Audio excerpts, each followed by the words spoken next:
today is May the 14th, 2025, and we are now in chapter 2, verse 10 of Ephesians.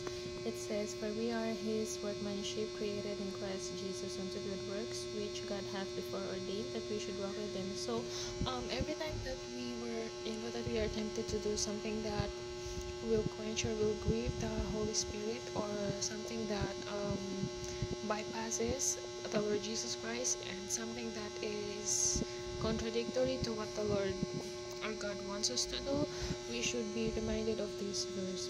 We are his workmanship. Every fiber, every cell of our being is a work of God. We are his creation. So who are we to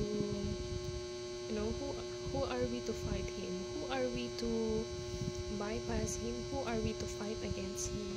Especially now that we claim that we are saved. So who are we to disobey him and to grieve him and to quench him?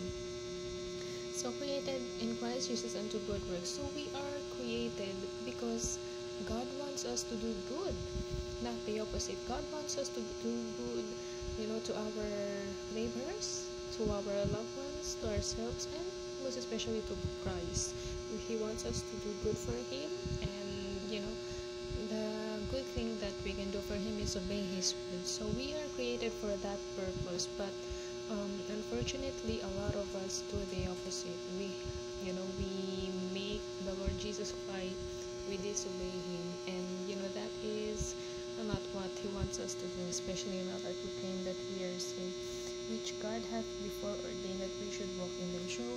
So we should walk in the good works that God hath ordained before us, and these good works can be found here in this very book, in the Bible. The Bible is our manual.